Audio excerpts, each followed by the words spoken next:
بالله من الشيطان الرجيم بسم الله الرحمن الرحيم اعلموا أنما الحياة الدنيا لعب ولهو وزينة وتفاخر بينكم وتكاثر في الأموال والأولاد كمثل غيث أعجب الكفار نباته ثم يهيج فتراه مصفرا ثم يكون حطاما وفي الآخرة عذاب شديد ومغفرة من الله ورضوان وما الحياة الدنيا إلا متاع الغرور سابقوا إلى مغفرة من ربكم وجنة عرضها كعرض السماء والأرض أعدت للذين آمنوا بالله ورسله ذلك فضل الله يؤتيه من يشاء والله ذو الفضل العظيم. Continue Surah Al-Hadid. We're on ayah number 21, and this ayah is truly an ayah that is an ocean in itself regarding knowledge and ilm and beneficial knowledge for us to pay attention to learn and to understand from. Allah Azza wa Jal describes human development in this ayah, and it can be understood, and one can do i'tibar of this, consider what it is informing us from many different perspectives. But it's extremely important to understand that Allah Azza wa Jal mentioned in the beginning of the surah that He is Huwa al-awwal wal-akhir. He is al-awwal, the first, and al-akhir, the last. Right? And then over here He mentions the timeline of human life as well, which it makes a lot of sense that Allah Azza wa Jal in this surah describes human lifespan, and then in the beginning of the surah He spoke about the quality of Himself as well, which is that He's al-awwal wal-akhir. He is the beginning of which azali, there is no beginning to it, and He is the end of which there is no end. Now, human beings, we have a linear lifespan, and this is the way us being placed in time, we see things in a linear manner, right? For Allah Azza wa Jal, I mentioned this a few weeks ago, that for Allah Azza wa Jal, it's not the same. And this is why this ties in so beautifully with the ayat which are coming in later on as well, which speak about Allah's knowledge, fi kitab min qabli an nabra'aha, Allah's knowledge of all things. But we start the ayah, Allah Azza wa Jal says, i'lamu, that know, meaning you do not know, so now come and read this ayah, hear it and know, come to know, learn. Right? So this is when Allah Azza wa Jal says i'lamu, this is to grab our attention and to remind us that don't come with the approach that you know, because you do not know. Right? And you may see in front of you babies born and people dying, but you will never understand exactly what human life is and what is the human lifespan. Allah Azza wa Jalla is going to speak about human life. Right? It doesn't matter how smart you are, how intelligent you are, nor how many years there are to count of your life experience. You do not know what Allah knows. So i'lamu, now try to learn what Allah is trying to teach you and know what He is trying to give to you. What is this? أَنَّمَا الْحَيَاةُ الدُّنْيَا لَعِبٌ وَلَهُ, that the life of this world is but play and amusement. So people have a way of describing the dunya. People have always seen dunya and will describe it in their own way. But then the creator of the khalq, the creator of creation, the creator of dunya is now describing to you what dunya is. So pay attention and listen. The creator of dunya is describing to you what dunya is. And what is life in this dunya. Al-hayat, what is the life in this dunya? So la'ibun wa lahu, it is play and amusement. Wazina, an adornment. وَتَفَاخُرٌ بَيْنَكُمْ, and a cause for boasting amongst yourselves. وَتَكَاثُرٌ فِي الْأَمْوَالِ وَالْأَوْلَادِ, and an arena of vying in wealth and in children. So these are different aspects which Allah Azza wa Jal mentions, that this is the life of dunya. And this is what the insan gets caught up in. And no matter how much an insan tries to exit these areas and these circles, the dunya continues chaining them. And the only way to truly be free from this is through Allah's forgiveness, which comes towards the end of the ayah. Right? And one attains that forgiveness through his iman and through his a'mal. Otherwise, this dunya is what Allah is describing it for us now. What is this dunya? La'ibun. And this is where the scholars say, this is talking about the stages of human life. That the life of this dunya starts off as la'ib, just play. Right? And la'ib is different from lahu. Right? One is play, one is amusement. Right? So when a child first starts to play, it doesn't have any goal behind its playing. There's no concept of winning or losing. There's no necessarily concept of what to do, is there an objective. Right? Later on, when the child starts to grow, it starts to build these purposes. But the child from the beginning gets attached to the toy. You give a child a toy, you take the toy away, it starts to cry. The same way is the dunya. When a lover of dunya, Allah takes the dunya away from him, that person of dunya starts to cry. He becomes sad. Right? It's the same thing. And this is why it's important to understand that we think, and this humbles us as people, to understand that we think that I became very righteous, I memorized Quran, even if you take the most righteous things, I did this, and I did this, and I learned this much knowledge, and all of this. Just remember that you are more insignificant in the eyes of Allah Azza wa Jal than even a child in front of the parent's eyes. What do I mean by this? A child in front of a parent's eyes is always what? A child. It doesn't matter how wealthy they become, it doesn't matter how knowledgeable they become, it doesn't matter how righteous they may become. A child is a child in front of the parent's eyes.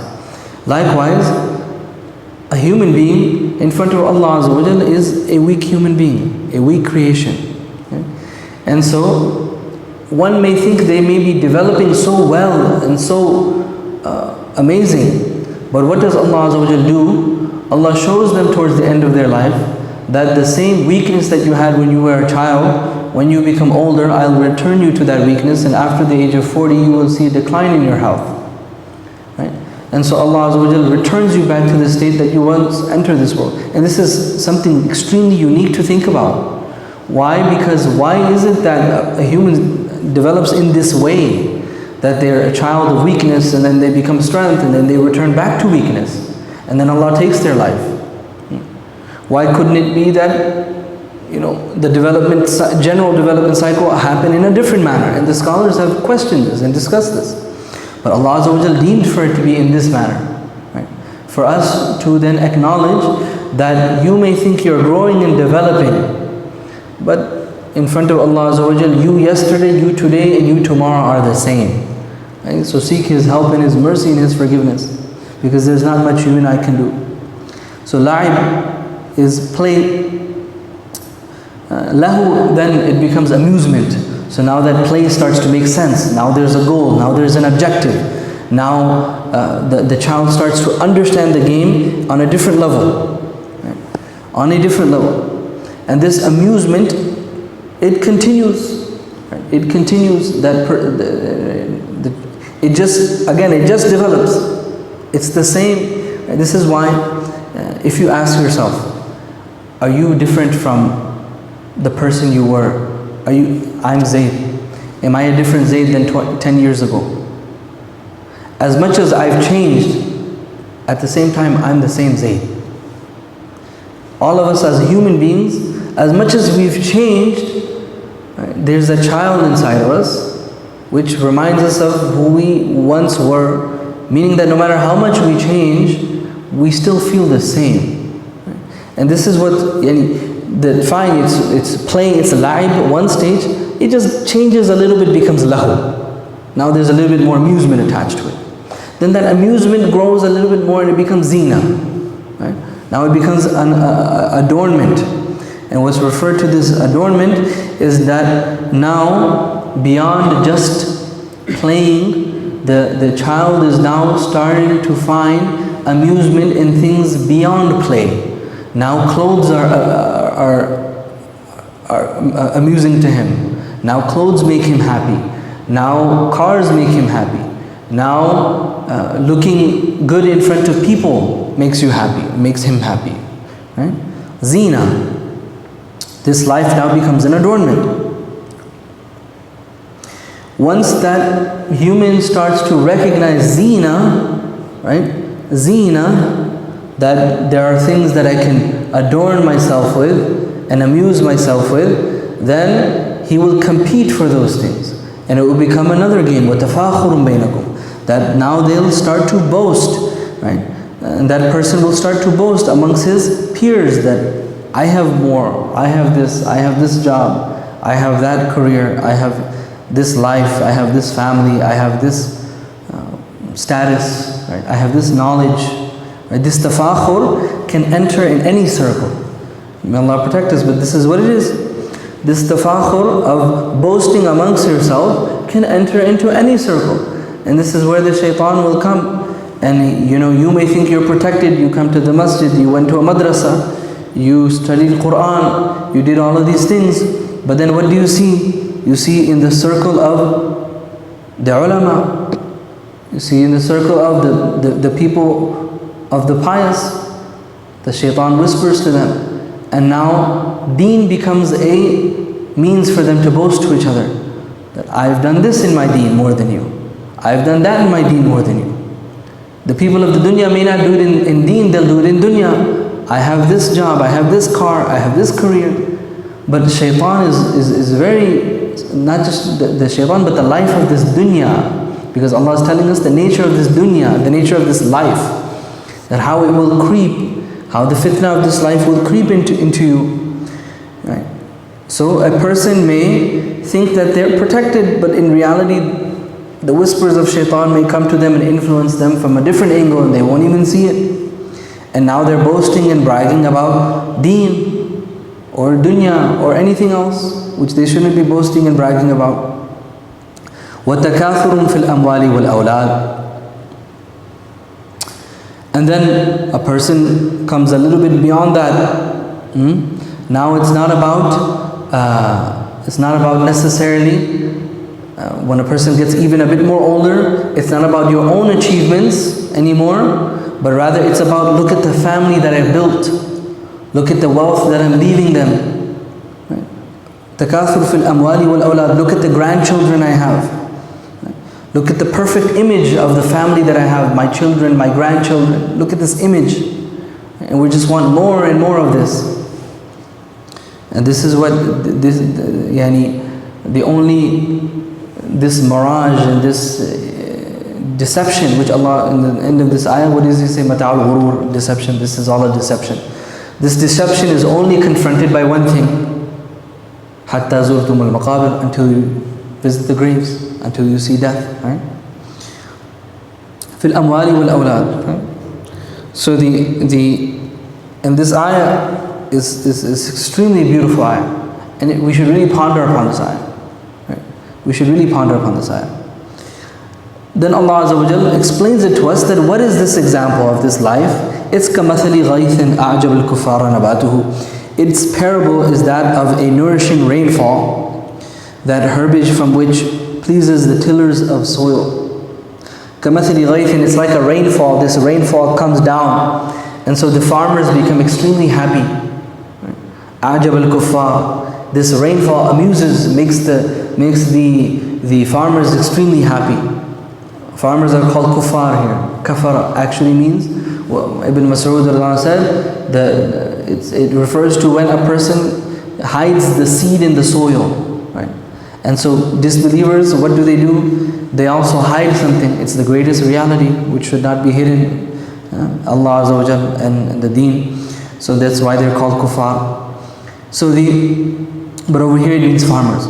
So the farmers, they're ajab al-kuffara nabatuhu, that when this rainfall comes down, then the plants which sprout, they touch the hearts of the farmers. So now the spring, they're looking at the spring, they're looking at the plants. Until what happens? ثُمَّ يَهِيجُ. But then it dries up. فَتَرَاهُ مُصْفَرًّا. So that you see it turning yellow. ثُمَّ يَكُونُ حُطَامًا. And then it becomes crumbling stubble. So then that dry becomes into dust. That dried up grass, the dried up plants, it becomes into nothing. So Allah Azza wa Jalla is comparing this dunya, that the reality of its, the reality of these stages and the reality of these adornments and this play and this amusement and this boasting and all of this, it's what? It's like a spring. It comes for a little bit of time and then it goes away. And then it goes away. And then the reality of this dunya is that it has nothing. The reality of it comes about is that all these adornments go away and then you realize it's nothing. It doesn't matter. It's of no value. Which is why the Messenger of Allah ﷺ said that لو كانت الدنيا تعدل جناح بعوضة لما سقى منها كافرا شربة ماء. If this dunya had been equivalent to even the wing of a fly, then Allah Azza wa Jal wouldn't have given a droplet of water from it to a disbeliever if it actually carried any value. But it doesn't carry any value. Then what happens? وَفِي الْآخِرَةِ عَذَابٌ شَدِيدٌ. Then, and this is why Imam Alusi rahimahullah says that Allah Azza wa Jal is describing the dunya here for what it in reality is, right? Which is a test, right? Which is a test. And the people who are not believers, they will not see these factors of play, amusement and boasting as a test. They'll see that this is the dunya, this is truly the dunya. But the people of belief will see, no, this is not the dunya, rather it is just about time the spring has to go away, and then that's the true dunya, that it doesn't carry any value. It's of no value. And this is why the Messenger of Allah ﷺ said that the dunya is what? Sijnul mu'min wa jannatul kafir. The jail and jail of a believer. Wa jannatul kafir, and the jannah, the garden of paradise for a disbeliever. Right? So, and then in the punishment, in the hereafter, there is an extreme punishment. وَمَغْفِرَةٌ مِّنَ اللَّهِ وَرِضْوَانٌ, as well as the forgiveness of Allah and His pleasure. And so the Mufassirun mention here that this is from the bab of the mercy of Allah Azza wa Jal, which is always greater than His anger. That He mentioned that in the hereafter there is a punishment, extreme punishment. But then He mentions two blessings for the believers: forgiveness and pleasure. So it's not going to be that Allah will just, sometimes you can forgive a person, I forgive you, I'll let you go. Allah won't just forgive you, but He'll forgive you and He'll be pleased with you, be happy with you. وَمَا الْحَيَاةُ الدُّنْيَا إِلَّا مَتَاعُ الْغُرُورِ. And for the life of this world is nothing but the mere enjoyment of a delusion. وَمَا الْحَيَاةُ الدُّنْيَا, the dunya, life of this dunya is nothing but mata'. Mata' refers to like some supplies, things that you have, that you can make use of. Right? But it's delusion, right? Enjoyment of a delusion. Right? So you can take benefit from this dunya somewhat, this is what ends up becoming the delusion, that you think there's more to it when there isn't. So you see the dunya, and yes, there are some things in it. There are some, it doesn't mean that there aren't. This dunya at the end of the day is our vehicle to the hereafter. This life is our vehicle to the hereafter.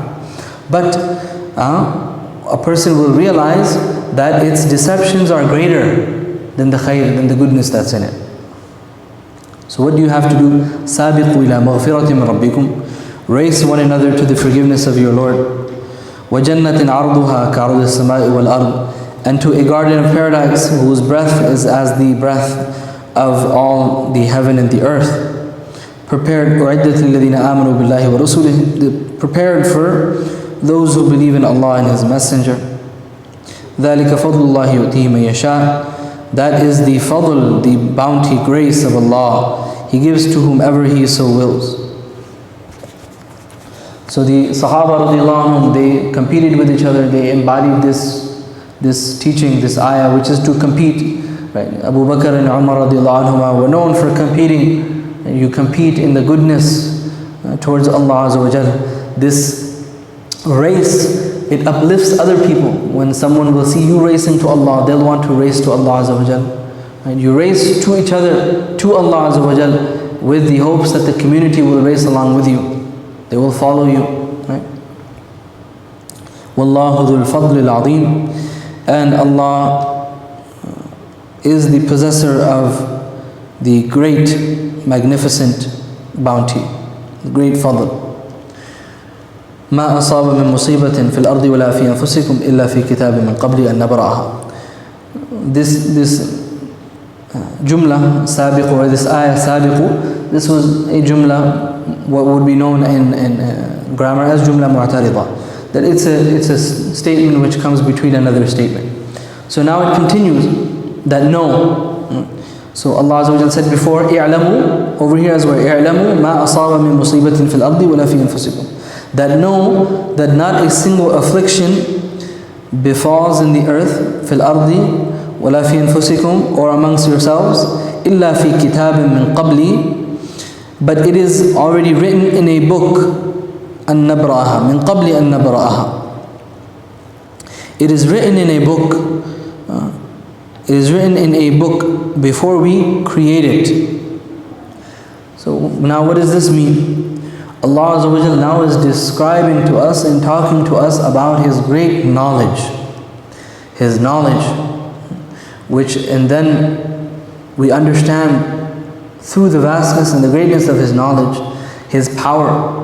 When we understand His power, then it leads us to His taqdeer, the decree that He decides and that He writes for mankind. The mas'ala, the issue of taqdeer, is an extremely detailed and very difficult issue to understand. But it's extremely important to understand Allah's place as alim, as of the most knowledgeable, and His place of being our Lord, that He la yus'alu amma yaf'al. He is not asked about what He does, rather wahum yus'alun, but the people are asked about what they do.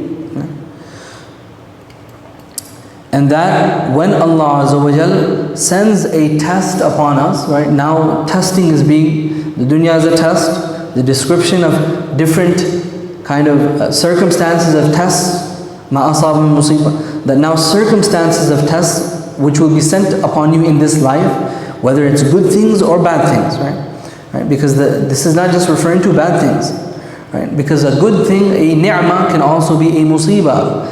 A ni'mah, a blessing, can also be a test. A musibah is in this ayah referring to tests. This is why Allah Azza wa Jalla in the next ayah says, لِكَيْ لَا تَأْسَوْا عَلَى مَا فَاتَكُمْ وَلَا تَفْرَحُوا بِمَا آتَاكُمْ. That you do not lose hope and grieve over what has missed you, and you do not become arrogant and boastful and extremely joyful over what He has given you. Right?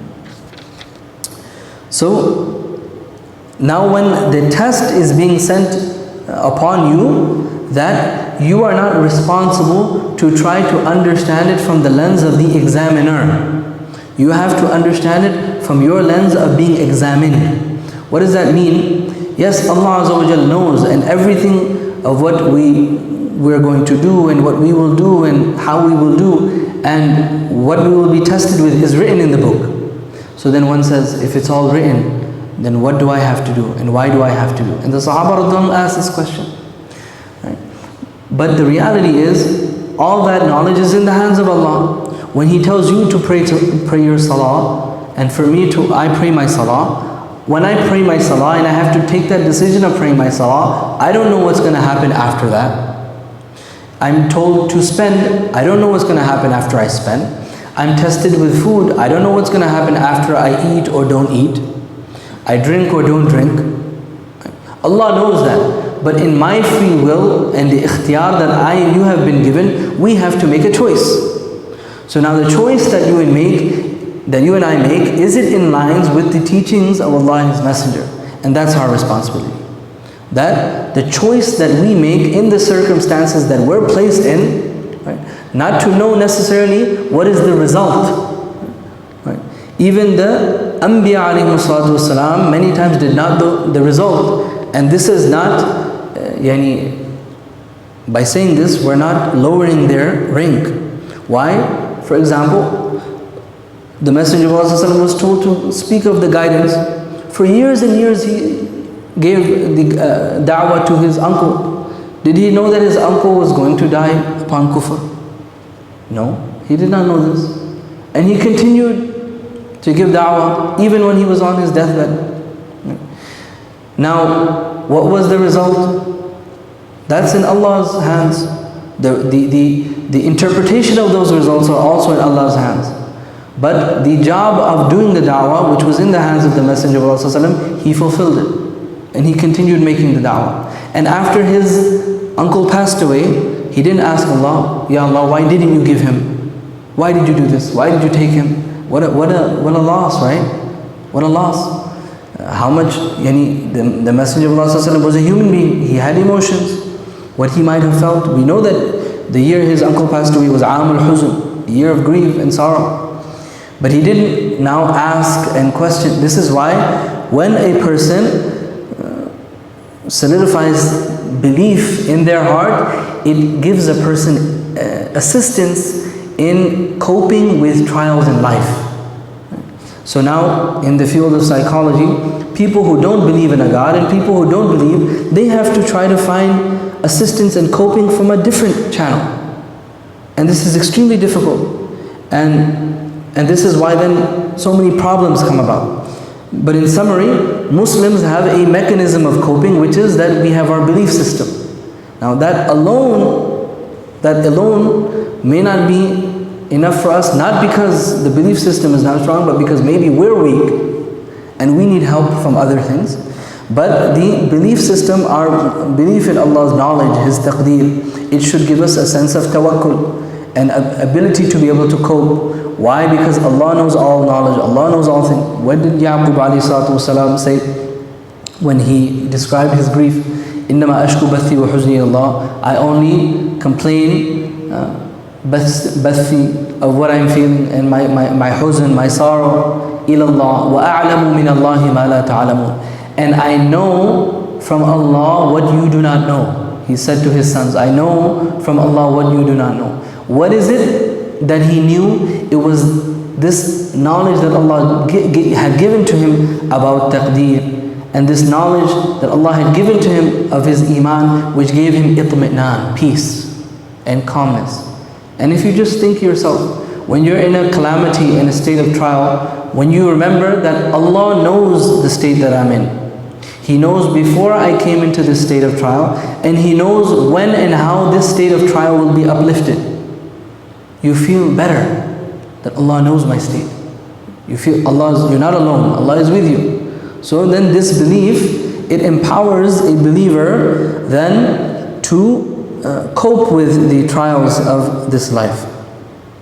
So all of this is known in the book which Allah has in His knowledge. And this is even before قَبْلَ أَن نَبْرَأَهَا, before He even chips that knowledge into existence, meaning before it happens, He knows of it.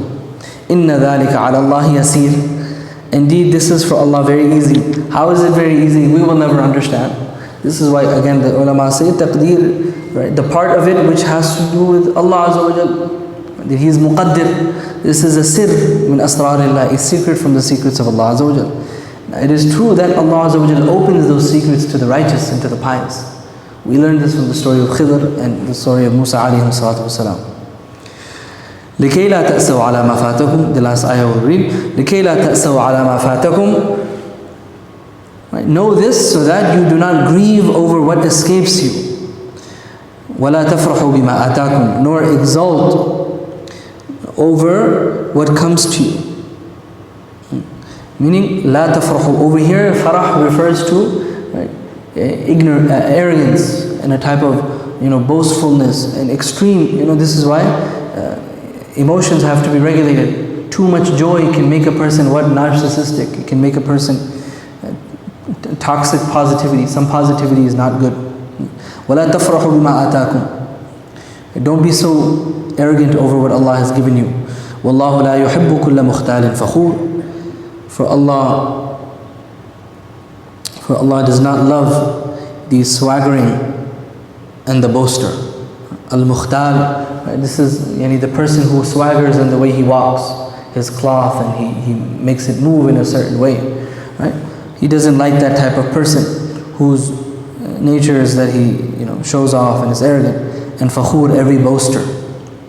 And we'll conclude here and continue from ayah number 25 in the next week. But again, we should read ayah number 21, and we should try to ponder upon it, think about it yourself, right? Maybe what I said today, maybe you'll think about it and you'll extract some beneficial point from it. Allah Azza wa Jalla will open your heart to something else to ponder upon in these ayat. May Allah Azza wa Jalla grant us understanding of this and the ability to bring it in our lives. Wa akhir da'wana alhamdulillahi rabbil alameen. Sadaqallahu al-azim. We ask Allah Azza wa Jalla that He forgive us for any shortcoming in our attempt to understand His perfect word. Sadaqallahu al-azim. Subhanallahi wa bihamdihi. Subhanallahi wa bihamdihi. Nashhadu an la ilaha illa anta nastaghfiruka wa natubu ilayk. Jazakumullahu khairan.